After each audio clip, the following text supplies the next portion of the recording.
உணவே ஜீவசக்தி, உணர்வே பிரம்மஞானம். அன்பே சிவம், மனமே குரு.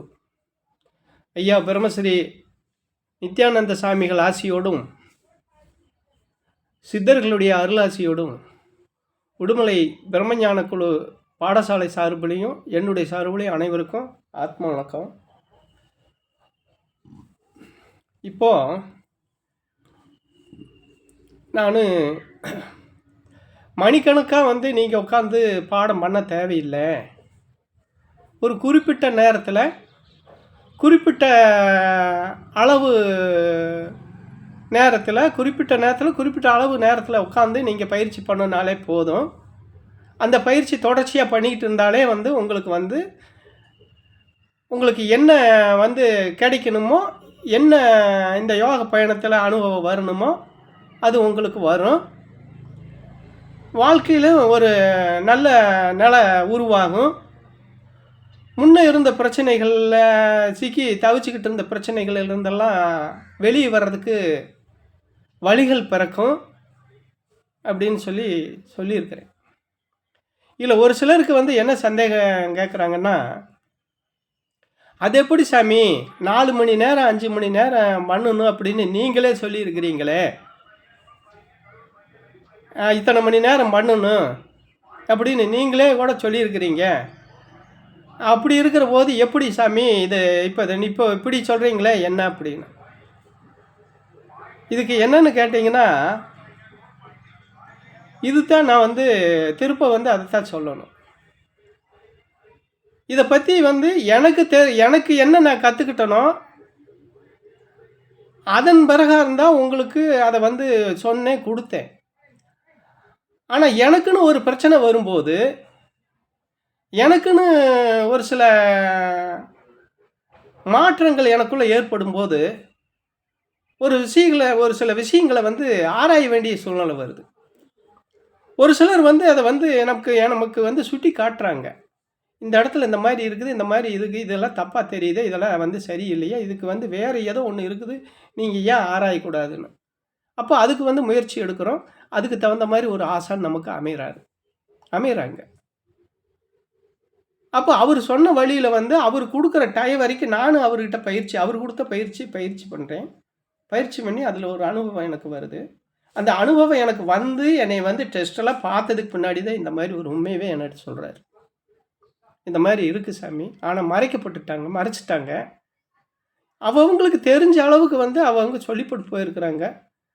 அதை அந்த அளவுக்கு செஞ்சுட்டு போயிருக்கிறாங்களே தவிர, ஆனால் இப்போ நம்ம செய்கிறதுல உடல் பாதிப்பு வருமே தவிர,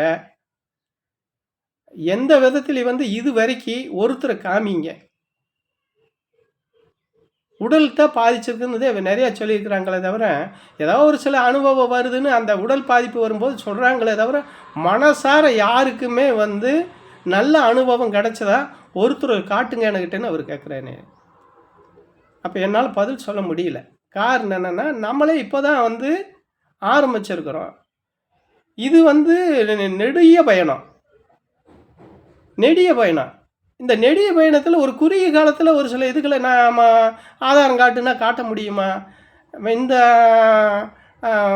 இந்த பரீட்சைக்கெல்லாம் நான் வரல சாமி, எனக்கு நீங்கள் அதை நீங்கள் எதை தெரிஞ்சுருக்கிறீங்களோ அதை எனக்கு காட்டி கொடுத்து எனக்கு அதில் பயணம் பண்ணுறதுக்கு அதில் நான் பயணம் பண்ணி வர்ற மக்களுக்கு, இந்த உலக மக்களுக்கு அதனால் பிரயோஜனப்படக்கூடிய விஷயமா இருந்ததுன்னா நீங்கள் செய்யட்டும்னு ஒரு எண்ணம் இருந்ததுன்னா எனக்கு கொடுங்க. இல்லைன்னா என்னை பரீட்சை வச்சு பரிசோதனை பண்ணி நம்ம செய்கிற அளவுக்கு எனக்கு இன்னும் அந்த பக்குவம் எனக்கு இல்லை. அந்த பக்குவம் வரணுன்னா இன்னும் நெடிய பயணம் இருக்குது. அதனால் இப்போ இதைவே நீங்கள் சொல்கிறதுக்கே எத்தனை நாள் என்கிட்ட வேலை வாங்கி இப்போ எத்தனை பயிற்சி எனக்கு கொடுத்து எவ்வளோ சிரமத்தில் நான் பட்டிருக்கிறேன் உங்களுக்கே தெரியும். அப்படி இருக்கிற போது நீங்கள் இந்த உலக மக்களுக்கு இந்த உண்மையை நம்ம மூலியமா இந்த உலக மக்களுக்கு ஒரு உண்மை வெளியே போகட்டும் அப்படிங்கிறதுக்காக வேண்டித்தான் நான் உங்கள்கிட்ட வந்தனே தவிர, நான் என்னுடைய இதை காட்டுறதுக்காக வரல. இதுக்கு முன்னாடி எது நடந்திருந்தாலும் அது என்னுடைய அறியாமை, எனக்கு தெரியலை, எனக்கு தெரியாமல் நடந்தது. அந்த அறியாமையில் இருந்தபோது எனக்கு இதுதான் இப்போது ஒரு 10 ரூபா இருக்குதுன்னு வச்சுக்கோங்க. ரூ. 10 வச்சிருக்கிற காசவே பார்க்காதவனுக்கு ரூ. 10 பெருசு. ரூ. 10 பார்த்தவனுக்கு ரூ. 100 பெருசு. ரூ. 100 பார்த்தவனுக்கு ரூ. 1000 பெருசு. இப்படித்தான். அது மாதிரி நம்ம பசியோடு இருந்தவன் ஒரு நேரம் சோறு கிடைக்குதுன்னா இதே போதுன்னு நினச்சி போகிறது உண்டு. 2 நேரம் கிடச்சுன்னா இதை விட பரவாயில்ல, இறைவன் வந்து உண்மையிலேயே நம்ம பக்கம் திரும்பி இருக்கான்னு நினச்சிட்டு பேசுவோம். ஏன்னா நமதே பசியாக இருந்தது. அது மாதிரி தான் இந்த பாதையில் தேடலில் கிடச்சது நமக்கு இது. நம்ம உழைப்புக்கு தகுந்த அந்த இது கிடச்சிது. சரி இவ்வளோ தான் போலன்னு நம்மளும் நினச்சி அவங்க என்ன நமக்கு கொடுத்தாங்களோ அதை நம்ம இது பண்ணணும். ஆனால் அப்படிலாம் இல்லை, அதை விட பெரிய பெரிய பெரிய பெரிய விஷயங்கள் இருக்குது, இது சாதாரணமான விஷயம் இல்லை அப்படின்னு நமக்கு நம்மளை ஆசான் நமக்கு வந்து இருக்கக்கூடியவர், நமக்கு இருக்கக்கூடிய நம்ம ஆசான் நம்ம குரு எனக்கு இருக்கக்கூடிய ஒரு இப்போ வழிகாட்டுதல் பண்ணி அந்த வழிகாட்டுதல் பிரகாரம் நான் இப்போ பயணம் பண்ணி அந்த பயணத்தில் அவர் சில எனக்கு அந்த தகுதி இருக்குதான்னு பார்த்துட்டு இப்போ அதை வந்து எனக்கு சொல்லியிருக்கிறாரு, காட்டி கொடுத்துருக்குறாரு. அப்போ அதை நான் இருக்கிறவங்களுக்கு நான் காட்டி கொடுத்துட்டு போகிறதுன்னு முடிவு பண்ணிட்டேன். அதனால தான் உங்களுக்கு இதை சொல்கிறேன். அப்போது இந்த மணிக்கணக்காக பண்ண வேண்டாம்னு சொல்கிறதுக்கு காரணத்துக்கு அதுக்கு தான் இந்த உதாரணம் சொல்கிறேன். அப்போ இந்த மணிக்கணக்காக பண்ண வேண்டியது என்னென்னு கேட்டிங்கன்னா, மணிக்கணக்காக பண்ணி பிரயோஜனம் இல்லை. மணிக்கணக்காக பண்ணோன்னா உடம்பு தான் கெடுமே தவிர நமக்கு வந்து இதில் முன்னேற்றம் வராது. ஏன்னா அந்த பக்குவ நிலையில் நம்ம இல்லை, நம்ம உடம்பு இல்லை, நம்ம அந்த பிறவியும் இல்லை, அந்த பிறவி எடுக்கலை. நம்ம முதல்ல அதை பார்க்கணும். நம்ம பிறப்பு சரியாக இருந்தால் தான் சாமி, விதை நல்லா இருந்தால் தானே பயிர் நல்லா இருக்கும். அப்போ அந்த பவர் படைச்ச உடம்போ பவர் படைச்ச இதோ நம்மக்கிட்ட இல்லை இந்த காலகட்டத்துக்கு. அந்த காலகட்டத்துக்கு அது சரி, இப்போ இருக்கிற காலகட்டத்துக்கு நம்ம உடம்பும் சரி, உள்ளமும் சரி, உலகமும் சரி நமக்கு வந்து சப்போர்ட் பண்ணாது. அந்த மணிக்கணக்காக உட்காந்து செய்கிறதுக்கெல்லாம் வாய்ப்பு இல்லை. செஞ்சால் தப்பு தான் நடக்கும். ஏன்னா அது இன்னும் அதை பற்றி பின்னாடி வர வர விரிவாக அதை பற்றி பேச வேண்டியதுன்னு விரிவாக பேசலாம். அப்போது ஏன் சொல்கிறேன்னா, அந்த டயத்துக்கு உட்காரணுன்னு இப்போ தெருவில் பைப்பு போட்டிருக்கிறாங்க இல்லைங்களா? அப்போ தெருவில் பைப்பு போட்டிருக்கிறாங்க. நான் தெருவு பைப்புக்கு நம்ம தண்ணி பிடிக்க போகிறோம். ஒரு உதாரணத்துக்கு சொல்கிறேன். அந்த தெரு பைப்புக்கு தண்ணி வரும்போது போனதே அந்த பானை நிறைய நம்ம தண்ணி எடுத்துகிட்டு குடத்து முழுக்க தண்ணி பிடிச்சிட்டு வர முடியும். தண்ணி நின்னதுக்கு பின்னாடி சொட்டு தண்ணி வரையில் போய் இப்போ வச்சா என்ன வரும்?